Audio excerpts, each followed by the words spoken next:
Coming up next on Roland Martin Unfiltered, broadcasting live from the historic Mason's Lodge here in Jackson, Mississippi, folks. We got a packed show for you. We'll break down the race for the United States Senate, the runoff election, 8 days away, pitting Mike Espy against Cindy Hyde-Smith. Of course, all kinds of drama back and forth, and there's a huge effort to get black folks out to the polls. We'll explain to you exactly what is going on. Also, we'll be talking with NAACP President Derek Johnson. Also, Michelle Kiles with Delta Sigma Theta, as well as the SP campaign manager, Alita Fitzgerald. All of that right here on Roland Martin Unfiltered. Also, folks, the race is over in Florida and Georgia, where Andrew Gillum and Stacey Abrams both have bowed out. Of course, they went down to the wire, and so we'll also share that with you as well. In addition, folks, we'll talk about the impact, again, voting in Mississippi and the life and legacy of the great Medgar Evers. All of that and more. It's time to bring the funk on Roland Martin Unfiltered. Let's go. He's got it. Whatever the biz, he's on it. Whatever it is, he's got the scoop, the fact, the find. And when it breaks, he's right on time, and it's rolling. Best believe he's knowing. Putting it down from sports to news to politics. With entertainment just for kicks, he's rolling. It's on go, y'all. It's Roland Martin, yeah. Rolling with Roland now. He's funk, he's fresh, he's real, the best, you know he's Roland Martin now.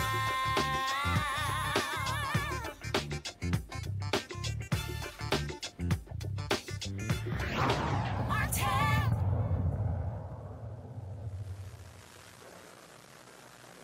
All right, folks, we are here in Jackson, Mississippi, of course, and I want to let you know where we are. This auditorium here is the Prince Mason Lodge, and the NAACP, they've been here since 1955, and this, of course, is a historic facility because this is where the Mississippi Freedom Democratic Party was founded, as well as the funeral of Medgar Evers where it took place, and so one of the most historic buildings in all of the state of Mississippi, and so we thought it would be fitting for us to broadcast today's show from here, as we are here focused on the U.S. Senate runoff race in Mississippi between Mike Espy as well as incumbent Republican Cindy Hyde-Smith. And there's been lots of drama in the last several days. Of course, both of them were the top two vote getters in the November 6th election. Because neither one got a majority of the vote, they went to this runoff on November 27th. It is 8 days away. There's a huge push to get as many people out to vote as possible. Now, you might recall, of course, that Thad Cochran, he is the longtime senator from Mississippi. He retired due to health reasons, and Cindy Hyde-Smith was appointed to that position. This is to fill the remaining of his term, and so it has not been a race that has got lots of attention across the country, but it is about to, of course, like Donald Trump will be in Mississippi on Monday for two campaign rallies for Cindy Hyde-Smith, and of course her comments about public hanging and voter suppression also garnered lots of attention across the country. First off, this is what she had to say when she had been endorsed by a particular official in Mississippi. This is what she made this comment about public hanging. Watch this.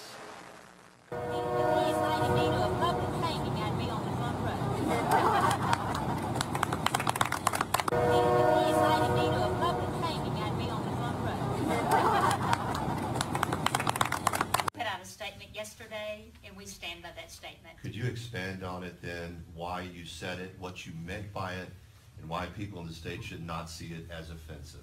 We put out the statement yesterday, and it's available, and we stand by that statement. Senator, are you familiar with Mississippi's history of lynchings? I put out a statement yesterday, and that's all I'm going to say about it. Governor, you mentioned that it shouldn't be viewed with a negative connotation. Could you at least explain I put out a how statement it could be yesterday, and we stand by the statement, and that's all I'm going to say about it. Is that phrasing in your everyday lingo, in your vocabulary? Do you use I that put out phrase? a statement yesterday. Governor, you appointed her as United. All right, folks. Also, of course, Cindy Hyde-Smith got lots of attention when she said she made this joke about voter suppression.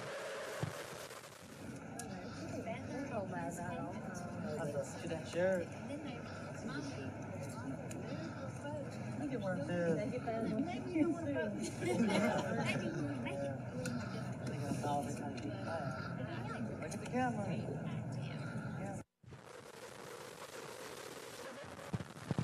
Of course, also, here's some other news in this race. Cindy Hyde-Smith accepted $2,700 from a rabid white supremacist businessman from Washington State. His name is Peter Sieve. Now, after the media, of course, got a hold of that, and they raised some issues with that, they decided to return the money. So what is the state of the campaign of Mike Espy? Well, let's talk to the person who knows it well. Sit right on over here. Alita Fitzgerald, she's the campaign manager for Mike Espy. How you doing? Doing great. Thank you, Roland. All right, glad to have you here. So first and foremost, how's it looking 8 days out? It's tough. We're fighting as hard as we can. We're on the ground. Our folks are excited and enthusiastic.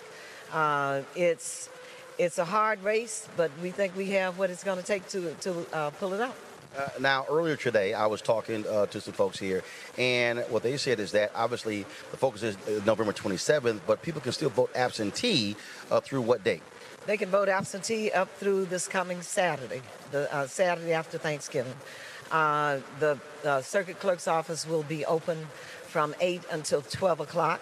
They can also vote in some circuit clerk's offices on the Friday after Thanksgiving. So that is part of the campaign's strategy and operation. And we have people out there now ginning up and getting people to the polls to vote early. And of course, what do you make of this latest news?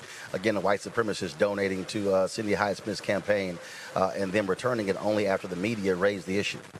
I'm not quite sure that I know exactly the story you're talking about, but we are not surprised by any of this, Roland. We're in Mississippi. We're in the South. That's why this campaign is so important. Our focus is on what Mike Espy can do for the state of Mississippi and the state of this country, actually, in terms of how we can reset the moral compass of what's going on here and how we can make sure that we have policies and a democracy that our children and grandchildren can thrive in. So we are not spending a whole lot of time paying attention to what the other side is doing. We've got our head down. We've got a path to victory. We've got people behind us. We've got our communities on fire. So we feel pretty good about where we are. We know that it's a lot of work, and the work is getting done. You got a number of pastors, several hundred will be coming into Jackson tomorrow for a prayer rally tomorrow at 11 a.m. Where Pastor Jerry Young will be giving them their marching orders as well. So there's a massive get out the vote effort here in the state. Yes, sir. This is for the November 27th election, but on November 6th, something happened in the state like we haven't seen in a very, very long time. It happened here and it happened across the region. We did not have the resources to match the other side, but we had people. And people took on this candidacy. They took on this race. Actually, Mike Espy is a vessel for something else that's going on out here in our communities. He is their way to express the concern that's in our communities. So we've had churches from the beginning, churches that have been engaged in ways that we haven't seen before. We've had Democratic Party apparatuses engaged. The vote that came out in some of our precincts, we exceeded the Barack Obama presidential vote, which is unheard of. So we are, I won't say we ride in a wave, but we are certainly part of a movement. And we think that we will be victorious. As I said, we've had lots of prayer, lots of folks that have taken on this race. And it's like we do have a wind beneath our wings, not only here in the state of Mississippi, but across the country. All right, well, Leila, we certainly appreciate it. Thanks so very much. Thank you for coming. We look forward to seeing you. All right, thanks look so much. Look forward to seeing you on November 27th. Absolutely, absolutely. Earlier today, folks, here in this auditorium, we caught up with Derek Johnson, who's the president and CEO of the NAACP, longtime head of the Mississippi State Conference of the NAACP. Here's that conversation. So before we talk about voting, this a whole lot of our history has happened in this place we're in right now. You know, the beautiful thing about this building, many people may not recognize, we made democracy work for African Americans out of this building. Not only was the Mississippi Freedom Democratic Party founded in this building, but the Conference of Freedom Organizations. It was an umbrella group of NACP, CORE, SNCC, and SCLC doing the civil rights movement to force the question of full citizenship.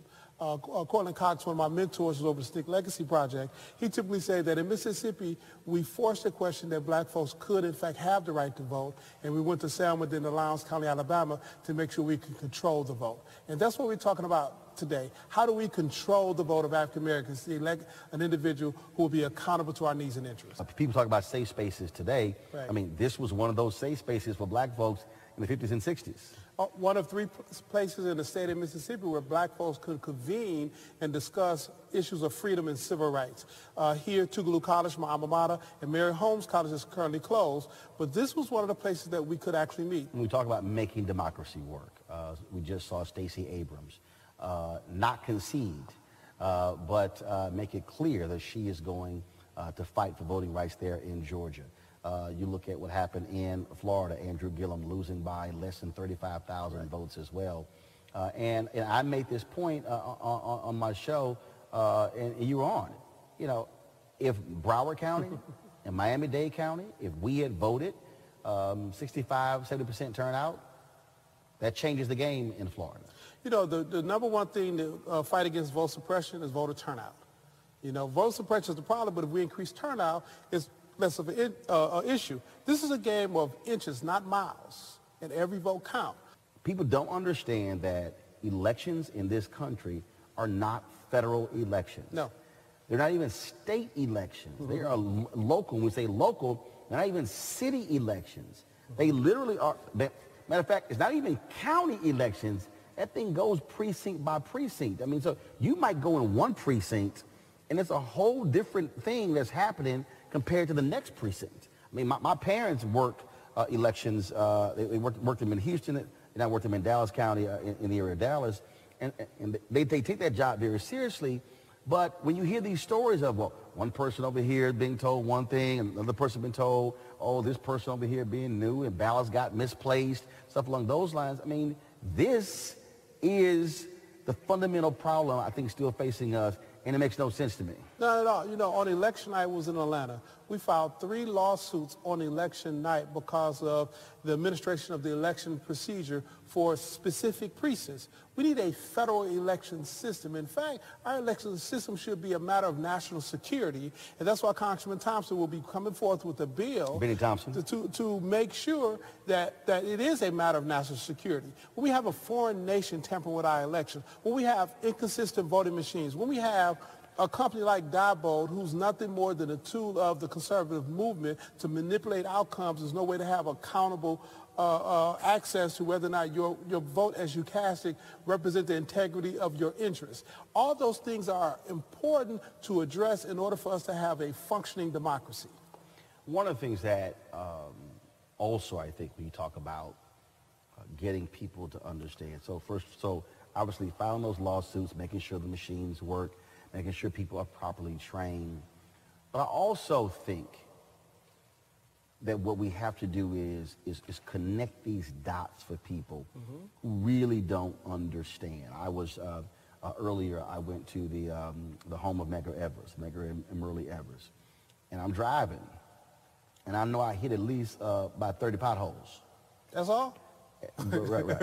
And the thing is, what people don't understand is, so somebody may go, oh man, okay, complaining about a pothole. Well, the question is that a city? That's right. Is it a county? Who's responsible for it?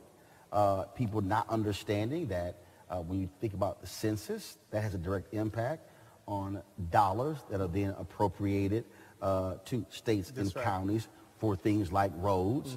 I mean, we can go down the line, and so I can go through every, in fact, there was one I was driving and I went over a speed bump. Well, first of all, you just can't put a speed bump on a city street. That's right. Some politician, some bureaucrat had to approve that speed bump on that street. And so I think in many ways it's trying to connect the dots of people to understand that you may think that you're living off the grid, as if your life isn't impacted by politics, that is nonsensical. The air we breathe is a result of public policy consideration to make sure it's fresh air or air that will poison us. Everything we do. You know, you talk about the census. That's our next project, NACP. That was an argument, and many of us talk about the 3/5 debate.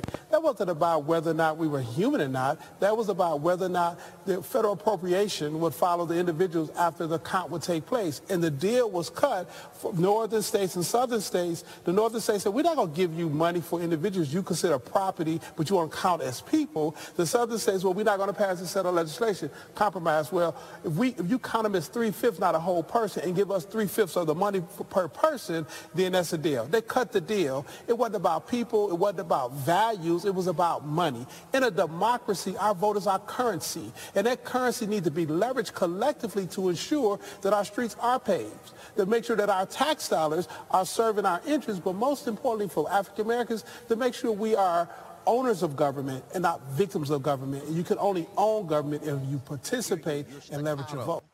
Type it in.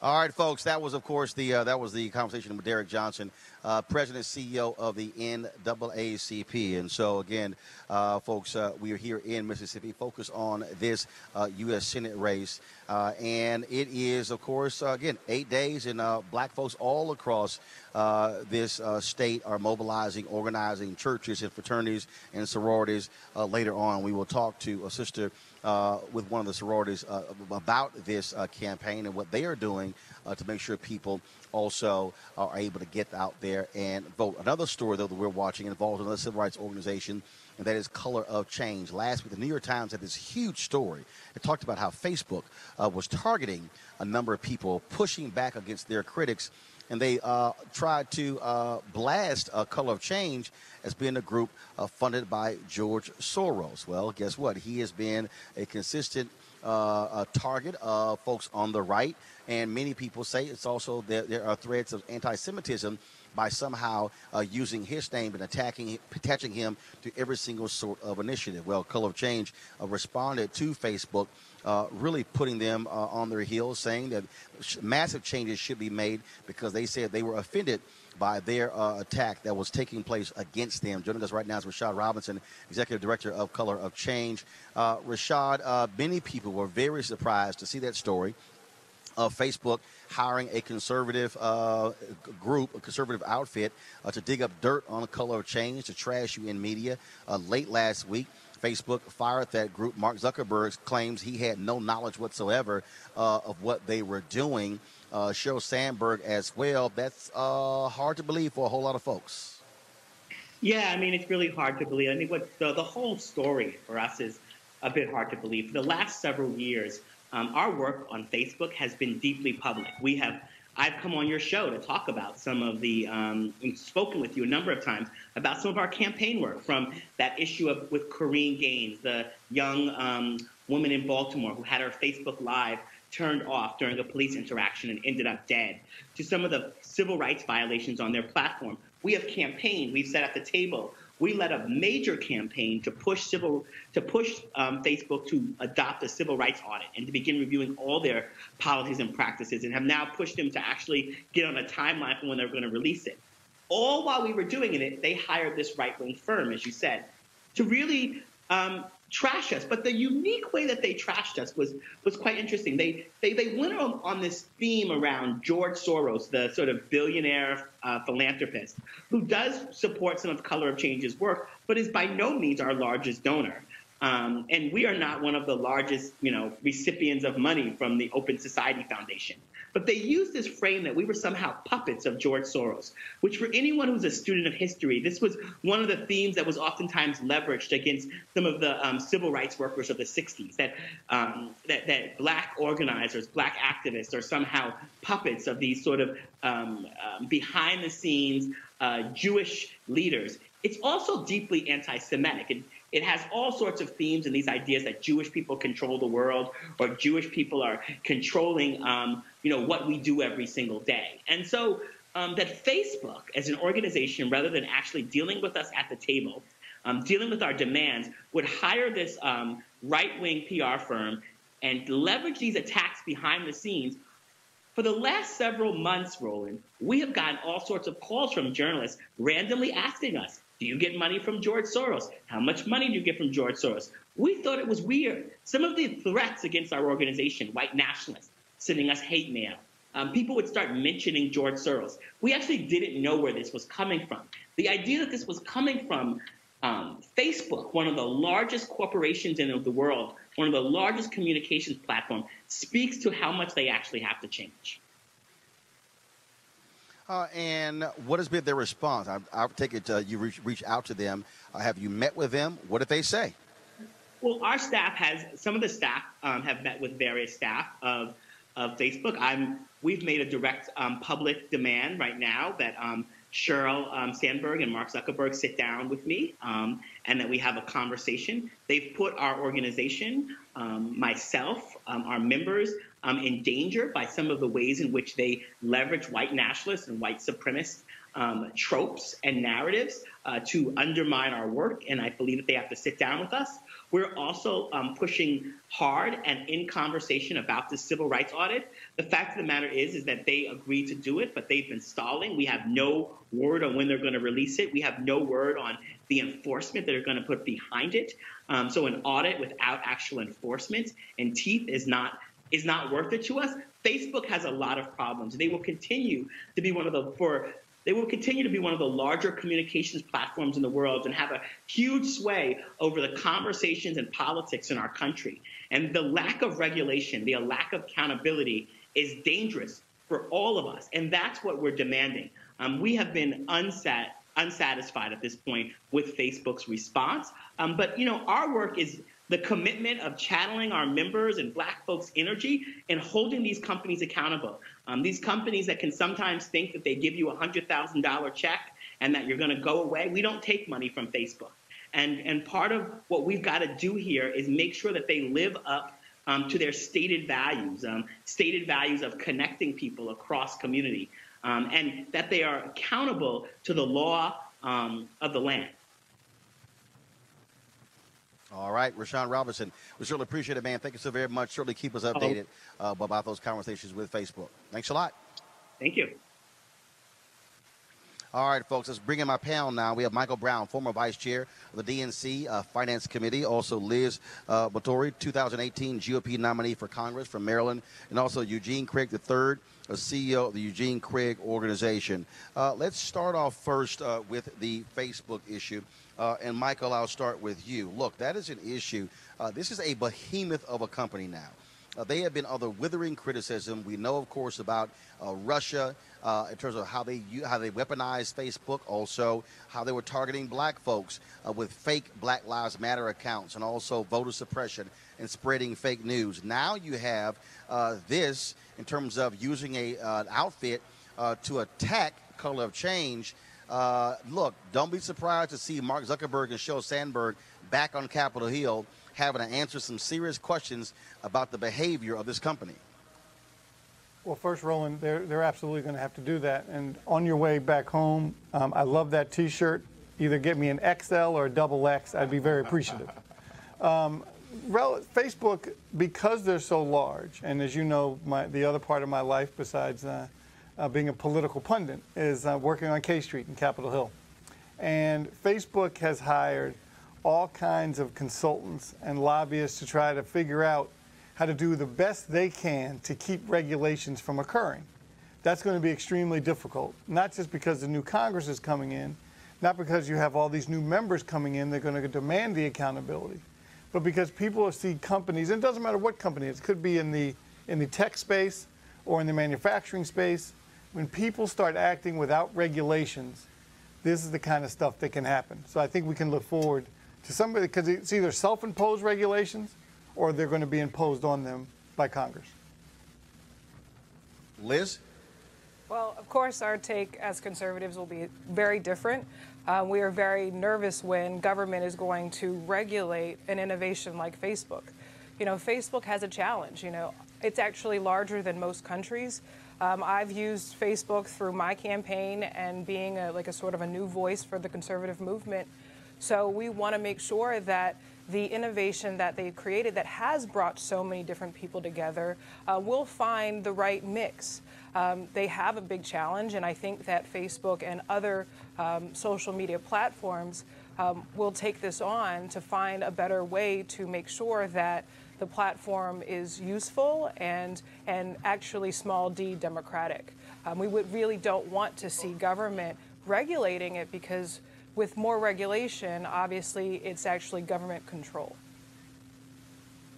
Eugene, what Liz just said is actually out of the mainstream, because you're hearing Republicans who are saying regulate Facebook. What is she talking about? Well, the thing is this. Real conservatives understand that the #1 role of government is to protect the rights of people, and chiefly among those are civil rights, and Facebook has a responsibility to adhere to the laws of the land when it comes to the public access and public use, and protecting the rights of their users. And so the thing is this: Facebook, previously has just been a medium that other actors have used to attack, people of color and organizations and whatnot, and affect elections. They've gone from being a medium that's used to being the actor themselves, in particular with hiring this particular firm that they use to fight back against some of the accusations that turned out to be truths. And so, look, you see, ardent Republicans. Right or right, Republicans are now coming out and saying, hey, listen, we're probably going to have to come in and do some regulating. And it's not necessarily, regulating the innovation, but, is Facebook now more a quote-unquote media company that has a responsibility to make sure that they're propagating truth and not being used to, thwart democracies? Or are they just a tech company that's just a medium? And I think what we're seeing now as this story unfolds and other stories unfold, that Facebook is acting more like a media company. But, don't take Congress's word for it. Let's take... Look, Mike, I'll tell you point blank. When you hear this conversation about Facebook saying we're not a media company, we're a tech company, the reality is when you look at what they're doing now with video, what they're doing with, in terms of the information they're driving out, where most people are getting their news from, look, you can't have it both ways. You can't be on Monday say I'm a tech company, then on Tuesday I'm a media company, then on Wednesday I'm a tech company, then on Thursday I'm a media company, then on Friday say I'm something totally different. I mean, it's like literally they're changing their narrative to fit the situation. They are a behemoth that is controlling access of information for a whole lot of people in this country and in this world. I'm not sure what the Webster's definition is, but to me, they're a large media company that also does tech. And that's kind of what they are. And that's okay. I think the question, again, is how do you balance between whether it's regulation. I know the number 45 loves deregulation, but in some situations, you have to have some controls so things like this don't continue to happen, in particular when they impact suppression of voting or folks' ideas on items. Well, then, so then in reference to that, we're talking about suppression. On the conservative end, we do know that Facebook controls what people see. And we have been attacked. If you put something in reference to pro-life, for example, they'll have an analytic that is looking for, that to not be shown to more and more people. So again, I do believe that Facebook, as the most, powerful, again, tech company in the world, to be able to regulate themselves, because they're the ones who will know what's best, and then also the consumers, we're the ones who create the content. That's the weird thing. It's a new So innovation. Liz, 1 second, Liz, you're saying let Facebook continue to regulate themselves? And with also user input. I mean, I think that's the really wonderful thing about a platform like Facebook. But here's the problem, Liz. Here's the problem. Mm-hmm. You don't know what your input is. You're saying user input. You don't know when they change the algorithm. Mm-hmm. You don't know when they make changes. You don't know. Color Change did not know they had hired a company to attack them because they were criticizing their policies. That only came out because of investigative journalism. And so, in many ways, that's the only way we've even known what has happened inside of Facebook. Right. So we're talking, you use the word attack, I would say investigate. Is there an issue? No, it was attack. So you're telling... No. It wasn't investigate. So they hired a company to attack. I'm confused. They hired a company to attack. They hired a company to go on the offensive. Hold on one second, content. Liz. Okay.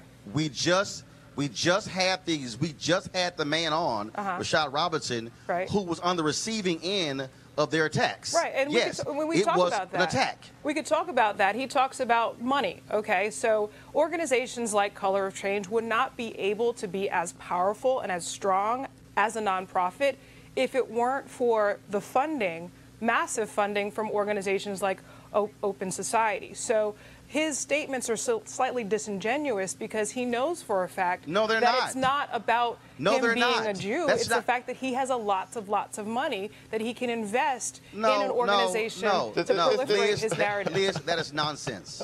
Okay. Liz, that is absolute nonsense. Eugene, go ahead. I'm sorry. That's your fellow conservative from Maryland, Eugene. Go ahead. So the thing is this, okay? Yes, Color Change has, received some funding from an Open Society or foundation, but that's not where the bulk of their funding comes from. But the main point of this discussion is that Facebook hired a firm to go after their quote-unquote enemies, handed them an enemies list, and this firm went ahead and created content that was seeded out to organizations like Breitbart, which turned around and attacked these organizations, which ended up being content shared on Facebook. But if we're going to have a discussion about regulation, I like to quote the CEO of the biggest tech company in the world, Apple. Tim Cook has come out and said, hey, you know what? We probably are going to have some regulation, probably need some regulation. I mean, Facebook, we're talking about, this particular situation where they hired a firm to attack, civil rights orgs. But let's talk about what they're actually doing with our privacy, what they're doing with the data that's being shared there, which, one more time, user input, we have no input. We have no say-so. So, when you have an organization like Facebook that have proven that they cannot regulate themselves, it's up to governments to protect the rights of their citizens. Right. So, question is, how much government is enough to regulate something that is supposed to be, small d democratic? That is the question that, yes, regulators and legislators have to say. How much? That's the question. That's the fundamental question, how much, Roland. No. You keep saying how much. Right now, Michael, it's none. Well, go back also to the titans of when the railroad industry began. And some of the titans said, if you don't do it the way I want you to do it, I'm just going to shut down the railroad tracks, and you can't get your people or your products from east of the Mississippi to the West Coast. So you know what the government did? They said, you know what, we need some regulation. We need some stuff. Antitrust, exactly. Rockefeller shut down an entire plant in order to squeeze his competitors. He put thousands out of work to prove a point. So you're saying that's one of the reasons why they would regulate it. Are you saying that we're at that point? I mean, one of my favorite classes was antitrust in law school. What I'm saying is, I'm just wondering, are we at that point? What I'm saying is, Liz, what I'm saying is, we have examples in the United States history where you have had monopolies that have been dominant players, to Michael's point, in oil, in railroads, in finance, in other areas. And what happened? Of course, we know about Teddy Roosevelt, Republican, being a major antitrust person. We know about the history of the bails being broken up. We know for a fact that companies have become so large in America that there was a need to actually regulate them in a much different way. Many believe, including some conservatives, Michael, and Liz and Eugene, that Facebook is on that path. It could very well be there right now. Absolutely. I mean, this is not final comment, 20 seconds each. This isn't the first time we're seeing this. I mean, we can go back 10 years ago during a financial crisis when, look, a lot of folk that were, big supporters of the big banks said, look, we need regulation. We need, some kind of checks and balances. My point is that do we have the government in place that will be able to see, whether it is big enough, small enough, neutral enough to evaluate said government control. I mean, at the end of the day, I love the fact that Eugene says I don't know what I'm talking about, but at the end of the day, the conversation that we're having on the conservative end is a conversation. This is the time for us to debate and to negotiate whether, the last case scenario for the government to come in. That's the only thing that I'm trying to make, and we should all make that point. Their last opportunity is to show the advocates, lawmakers, citizens, customers, that they're able to regulate themselves. If those stakeholders do not feel that they have done that, there will be federal regulation. And it's happening in the UK too, right, Roland. folks, hold tight. Keep in mind, it's happening across the pond right now. Well, you're right, and trust me, tech companies in America are being impacted by the European Union with various regulations. Folks, hold tight 1 second. We're going to go to a break. When we come back, we'll talk more about what's happening here in Mississippi and get to some other headlines of the day. You're watching Roland Martin Unfiltered, broadcasting live from Jackson, Mississippi. We'll be back in a moment.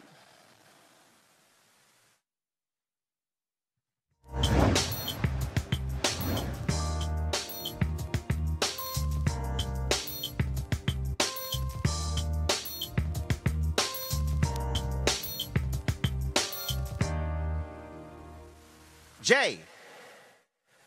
All right, folks. Again, we're here in Jackson, Mississippi. And, of course, right across the street from us is an HBCU. That is Jackson State. But, of course, our HBCU school today is Florida A&M University, founded in 1887. I know that control room. I got it. I'm just trying to explain to you. Jackson State is literally across. We're actually on the campus of Jackson State, this facility. And so that's why I'm saying that. Of course, graduates of FAMU, Andrew Gillum, Kate Michelle, my frat brother Will Packer, and also Atlanta Mayor Keisha Lance Bottom. Support FAMU by going to famu.edu, famu.edu. And also, you're a graduate of FAMU, please, you need to do your part as well. Because we need more folks giving to the university. Only 5% of Florida A&M University graduates give to their university, and so we want to make sure that you guys are cutting checks to support the university to make sure the next generation of students are able to go to college. All right, folks, here's a word from one of our partners as we transition to the holiday season. This is the time when we start thinking about giving and sharing. Sometimes the best gift that you can give someone is an opportunity that could potentially change their lives. Well, our friends at Transatlantic Real Estate have created an investment opportunity for the everyday investor. It involves legal marijuana and crowdfunding. Now, we all know that legal marijuana has created one of the fastest growing industries in the nation. We also know that crowdfunding makes it easy to be an early investor of an opportunity. Folks, this is a no-brainer, but it gets even better because what Transatlantic is actually doing is that their business model is simple. They buy the land that supports marijuana grow operations and lease it to licensed, high-paying tenants. That means that you're going to be a landlord of a licensed marijuana farm in a high-growth market. And so for limited time only, you can invest anywhere from $300 up to $10,000 before the company goes public. Now, here's the thing. You must complete and confirm your application to participate. Again, complete the process. Don't just go on, pop your email in and say, I'm done. No, you must complete the process. Now, again, if you're looking to use your holiday money in a much different way, this is one way you can do it. And so all you have to do is go to marijuanastock.org. That's marijuanastock.org. Get in the game, and you can certainly do it now. All right, folks, here's the deal. So we talk about what is going on here in Mississippi. I talked earlier about the absolute effort to focus on getting folks out. Well, you heard me say on this show how critically important it is for Greek-led organizations to do their part. Massive infrastructure, but the question is, are they fully using it? Well, earlier I talked to a sister who's a member of Delta Sigma Theta, who is part of the Pan-Hellenic Council, and she talked about what they're doing here in Mississippi to drive folks on the ground to get out and vote. Here's that conversation. A number of people, a number of organizations out here who are all about getting folks out to vote. So give us a sense of trying to drive that on the ground, trying to, one, get folks to not only register to vote. Obviously, it's too late to vote in the runoff on November 27th, but just getting people to understand why they got to get out and vote. Well, why? If you don't vote, you really don't have a voice. Here in Mississippi, voting is something that is very, very, very, very essential. What we've done here from November 6th, what we started the day after November 6th to get folks out to vote, as a member of the PAN, collectively, believing in the power of we got together and we said, hey, we're going to rally with our black churches. We're going to support other nonprofits. We're going to come together. We're going to put boots on the ground We're going to do the door knocking. We're going to volunteer. We're going to do whatever it takes to make sure that Mississippi is not last and that all votes will be counted on November the 27th. Obviously, when you look at the percentage of African Americans in this state, close to 40%, hugely important demographic when it comes to voting. What has been some of the struggles, though? Because obviously you're dealing with significant rural areas and where you don't necessarily have the same intensity of coverage in terms of television and radio. And so what have you had to deal with in terms of organizing vans and buses and things along those lines to get folks to polling stations? Glad you asked. What we've done, going back to churches, we had churches to volunteer with their vans. And another thing that we did in the rural area, I'm proud to say that my organization had a national partnership with Lyft. And so what we did and what we're still doing is we said we have codes. We took the technology with Lyft. We partnered with the NAACP to make sure that those individuals can call in and get a Lyft directly to their front door to take them to the polls.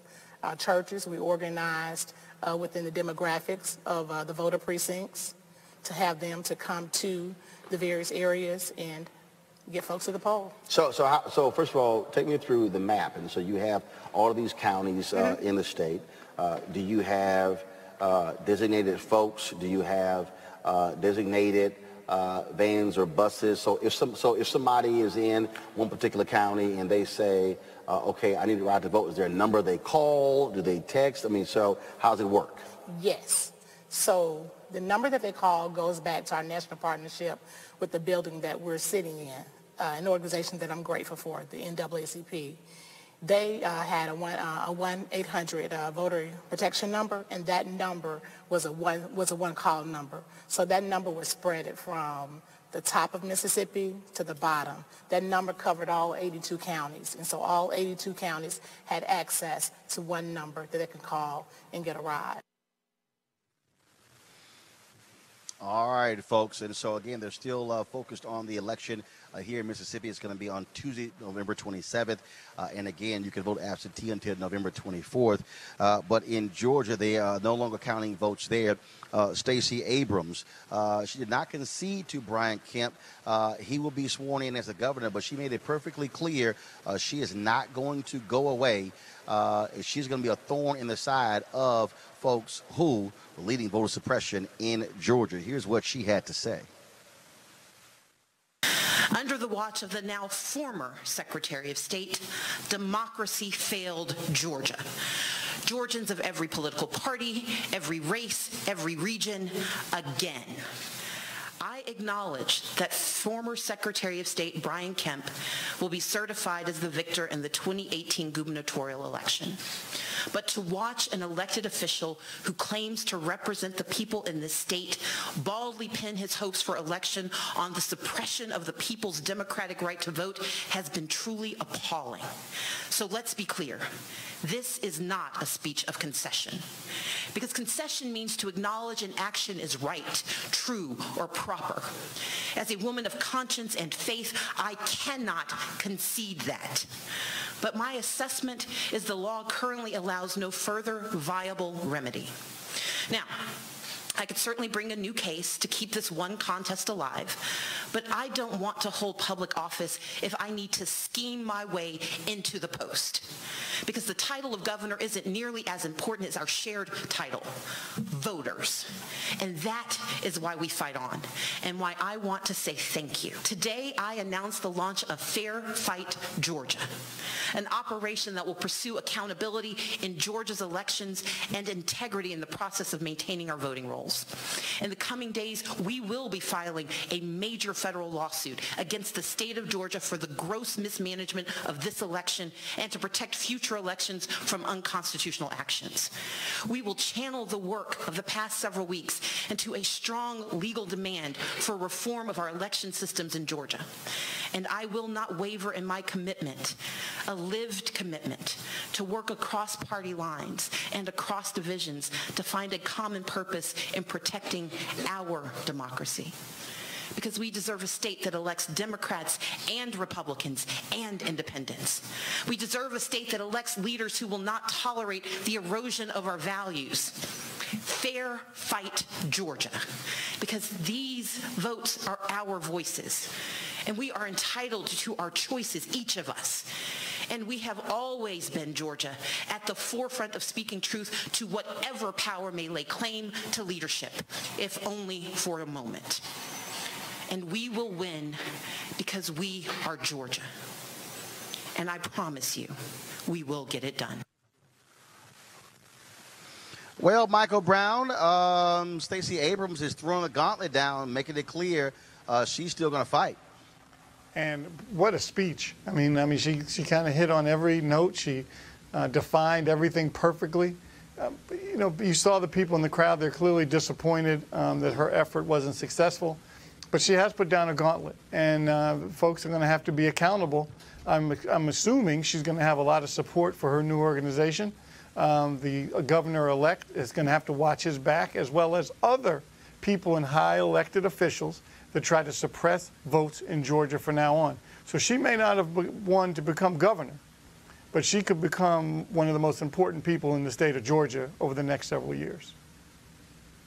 Liz, clearly she makes it clear that there are issues with voting in Georgia, and it should be fixed. Right. Well, you know, we've actually always championed voter ID just for this purpose.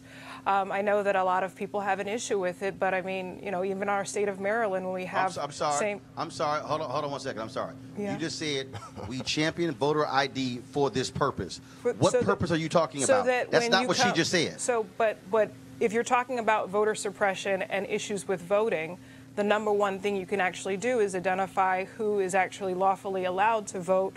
And I don't know why. No, actually, you're wrong. Actually, Liz, you're wrong. Okay, I'm wrong. The issue, Liz, well, Liz, let me take you through the history or the timeline here so you fully understand. Okay. You had Brian Kemp when he was Secretary of State purging folks. No, I'm trying to tell you, purging folks from the rolls. A federal judge slapped that down, saying that he was absolutely wrong. What did Republicans, your party, do in Georgia? They said, what the hell? We're going to make it state law. And so that's what you had. You had people, this whole issue of, well, if you had a period or you had a one item missing, it didn't match over here, you had that going on. You had cross-check going on.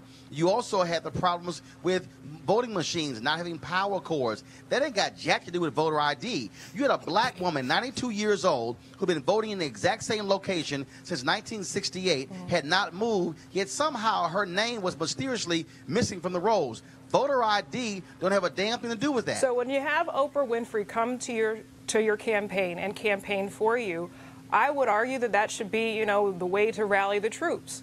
At the end of the day, like, I commend Stacey Abrams for actually having some support of the Democratic Party, because very few black women actually have that support at that high level.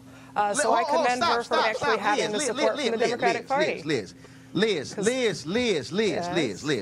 I know this is your first time on the show, but you can't just be sitting here hopping from one subject to another. You raise a point, and then all of a sudden you switch it by saying that's why we have voter ID. Then I give you the history of it. Then you go, hey, a black woman supporting a black woman. No. So my point, sir, was that I think if you have someone as huge as Oprah Winfrey come to campaign and rally the troops, those rallying of the troops would actually outcount any of those glitches. Now, I think she should have the lawsuit. Why doesn't she pursue the lawsuit? Liz, if there's you so still much just evidence, missed it, Liz. then why don't they do it? Liz, why aren't they pursuing the lawsuit? Liz, you still just missed. Okay. Eugene, let me just go to you, because obviously I don't know what's going on in the studio while I'm not there. But the bottom line is this here. What Stacey Abrams is talking about is not the issue of voter ID. It's a combination of things. Yeah. It's the purging of people. It's also having machines not working. It's having places that open late. It's having no power cords. It's having old machines one place, new machines other place. She's talking about dealing with the entire system, not voter ID.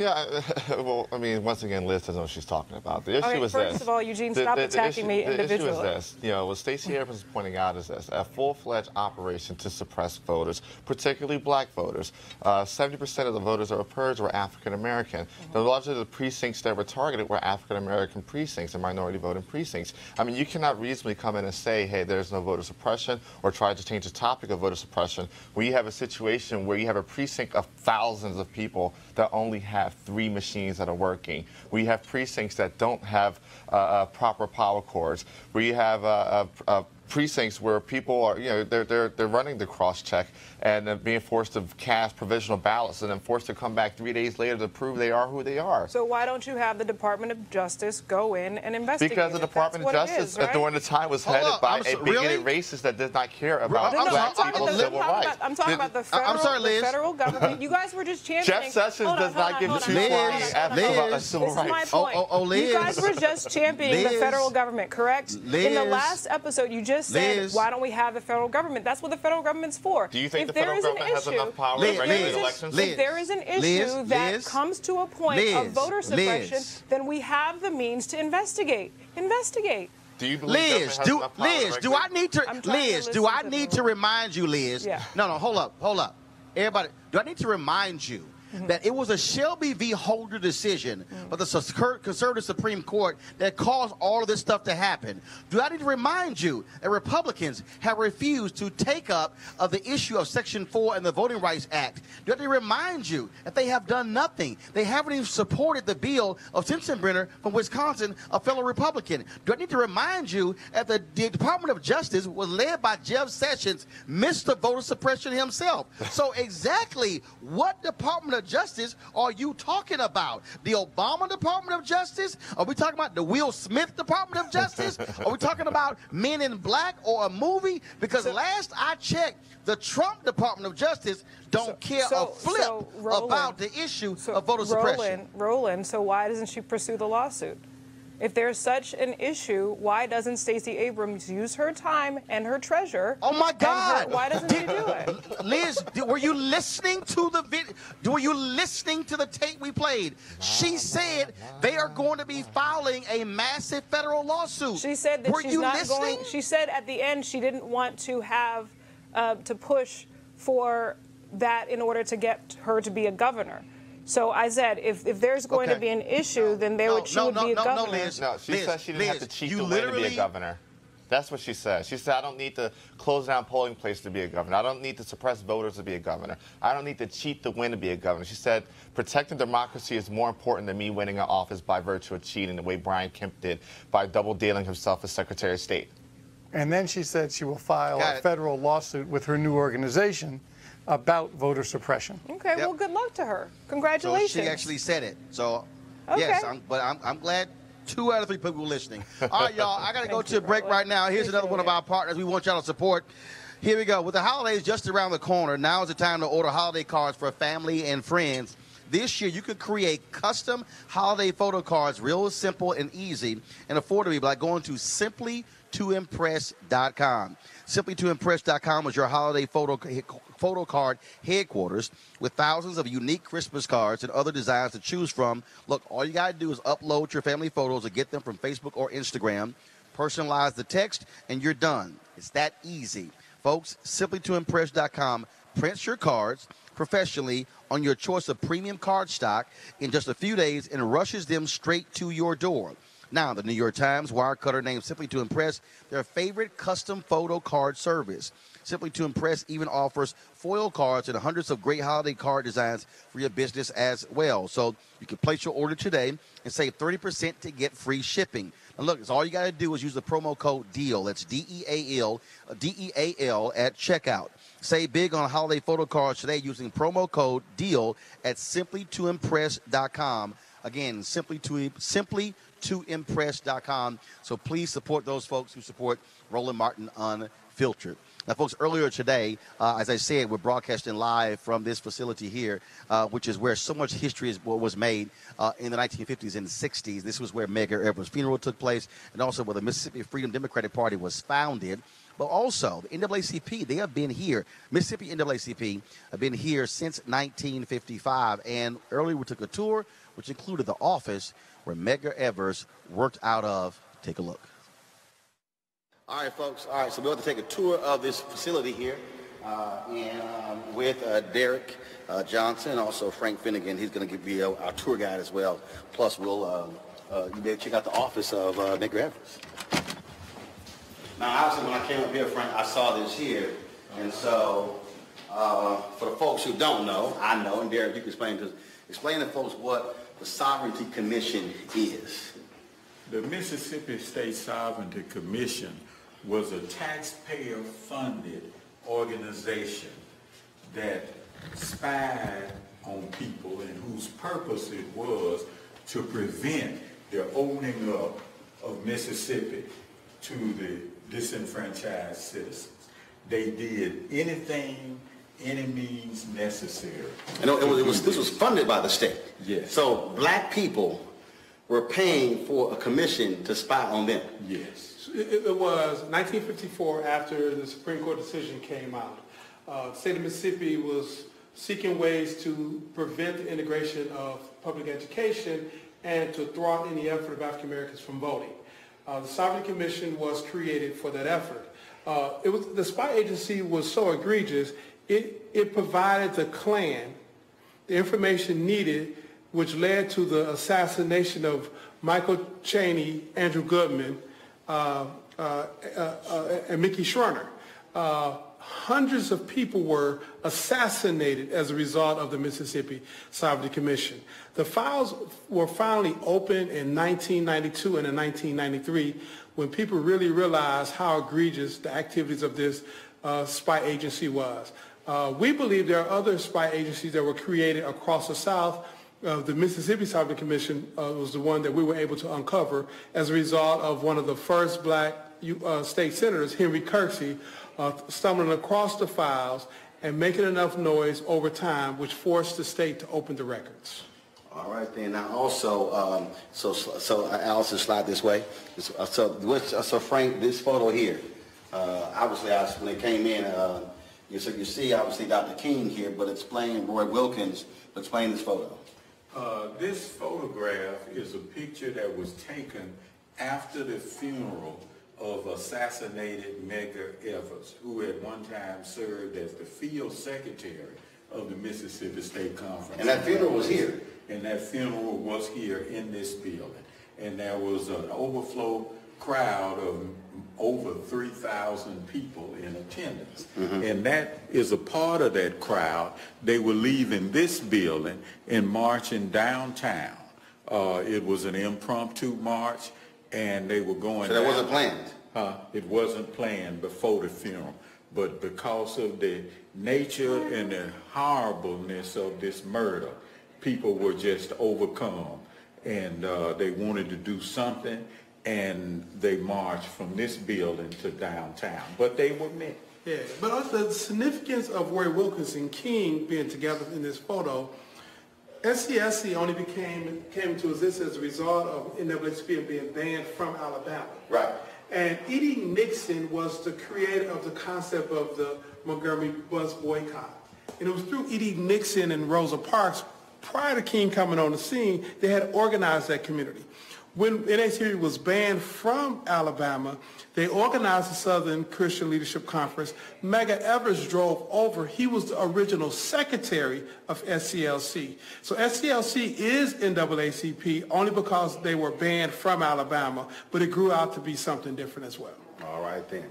All right, so now we're going in here, and so this is this is the office.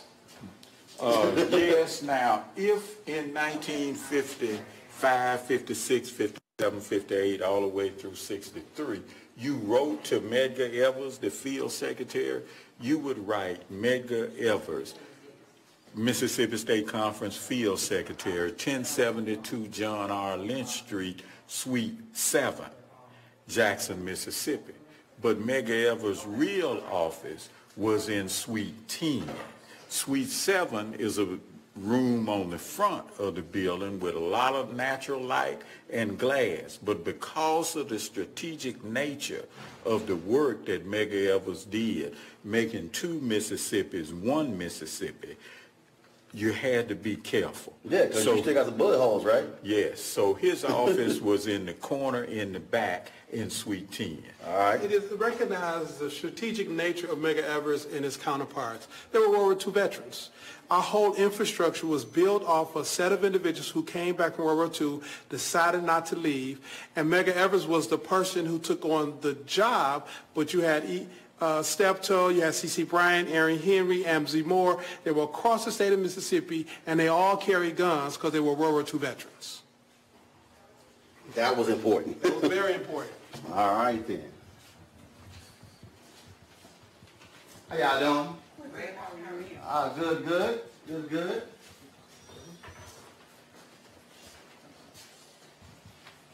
So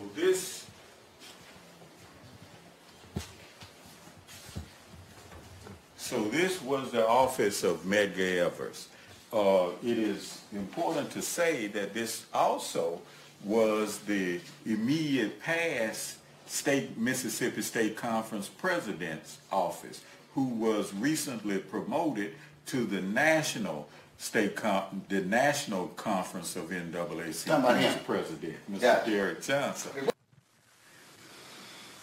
All right then, folks. And so if you want to see the full tour, you simply go to our YouTube channel, youtube.com/Roland S. Martin to check that out. You can also see the full interview we did with NAACP CEO Derek Johnson tomorrow, and also, of course, with Michelle Kiles with Delta Sigma Theta. And so please, you can check those interviews out.